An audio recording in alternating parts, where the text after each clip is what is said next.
Tánaiste, the paths in this House are well trodden by the captains of industry and sometimes by trade unions and their representatives.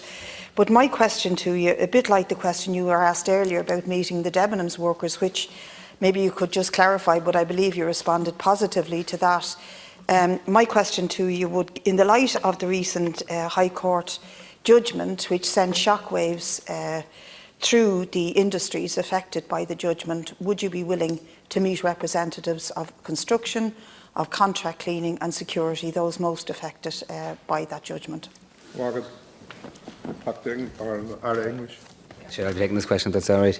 Again, I want to thank Deputy Bríd Smith for raising this issue, and again, you've raised it in the House before as well, and you understand that we are appealing this decision as of confirmed with the Tánaiste last Thursday. So again, I want to reiterate that the Tánaiste's message at that time and again today on the questions to all workers and to employers affected by this decision in relation to sectorial amendment orders, that until the appeal process is concluded and legal certainty has been obtained, there can be no unilateral termination of the terms and conditions of employees by employers. With regard to contract cleaners and the other sectors that you've raised the issue here today, they are covered by employment regulation orders, which is a slightly different part of the Industrial Relations Act 2015, and they're not impacted by this judgment directly. In relation to meeting with representatives of the workers governed by the sectorial employment orders, I do intend to meet with the Irish Congress of Trade Union in the coming weeks to discuss this and other pressing matters, and we can take it from there. I'm happy to engage with you on this as well, but the important part here is that we appeal this when the appropriate time. I welcome that you acknowledge that you will meet with the representatives in the next coming weeks, and I really do hugely welcome the announcement that the government are going to appeal the High Court decision, and I particularly enjoyed the Tánaiste's video that he put out on Twitter last night with Countess Markovic clearly having your back. I doubt if you're going to take her advice and leave your jewels in the bank and buy a revolver, but nevertheless you might follow her inspiration and show us that you do have the backs of the workers involved. And the reason I'm putting the question in this manner is because I think there's more to protecting and advocating workers' rights than just what goes on in the courts. There's also the ability of workers to defend themselves. So you have Plan A, where you would defend the rights in the courts, and Plan B, that the state would give workers the possibility of defending themselves. And here I'm talking about the legal right to trade union recognition, where if you have a high percentage or a certain percentage, like they have in other countries, of workers who join a union, then the employer must recognise them, must deal with them, must give them access to the workplace, which would prevent the sort of scandals we are alleged to have happened recently in meat plants during the COVID crisis, that sort of legislation that enable workers to defend themselves rather than always relying on the courts is also needed. It isn't just about appealing laws that we make here, it's about enabling workers to fight for themselves and defend themselves.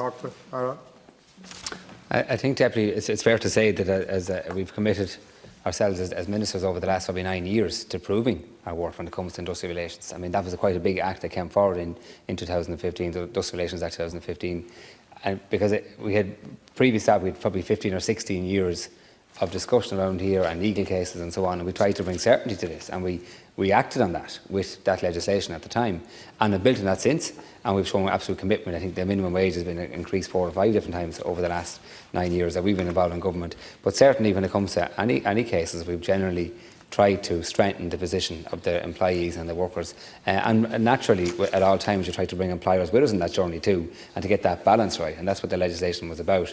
I think at this stage it's important that we concentrate on our appeal and that we try to get that right, because the ruling in this case calls into question the constitutionality behind the regulations from and the statutory instruments out of that legislation. So we'll concentrate on that over the weeks ahead. But naturally, both myself and the Tánaiste will be engaging with the trade union movements as well and trying to work on this as well in the weeks and months ahead. But I think there's no doubting our commitment to this area.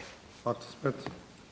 Well, I absolutely agree that we need to very robustly defend or appeal the decision and defend the right of those workers to sectoral employment agreements, but I don't agree that this or consecutive governments have done their best to defend workers' rights. The lockout happened more than 100 years ago, and that lockout was all about trade union recognition. We still don't have it in this country, and several bills came before the last government that were delayed and held up and never progressed through the stages that they should have. No doubt we'll be submitting similar bills in this term, But workers need the right to be able to organise themselves and defend themselves. They cannot consistently rely on the courts to do so. And therefore, I want to refute what you said, that this government has always had, or previous governments has always had, the interests of workers at heart. So we need to look at the Cahill Duffy report in the case of Debenhams. It's going to repeat itself in other cases, and we need to look at giving workers the ability to organise, for trade unions to have access to workplaces like meat plants, like other areas of work where there's very contentious issues. Construction sites are notoriously bad for bogus self-employment and for precarious work, for low pay, and that needs to change as well. So it does mean a commitment from you for robust legislation so that workers can organise and defend themselves instead of just relying on the courts. Again, just in short, we have a number of agencies working under our department and with our department officials who are involved in workers' rights and giving those protections and following through on all the legislation we bring in here, and that's the focus of a lot of our work. You mentioned various reports here. Again, our officials naturally work through all those reports and bring forward the changes when required. And I think again, the machinery and the arms of the state when it comes to employees' rights are very, very strong, and we're proud of that, and we will protect that. And you say you'll bring forward bills. We're happy to engage with you on those bills as time goes on, and again, it's about getting that balance right. But I think we're all committed to protecting workers' rights, and that's why we will be launching this appeal when it's appropriate time to do that.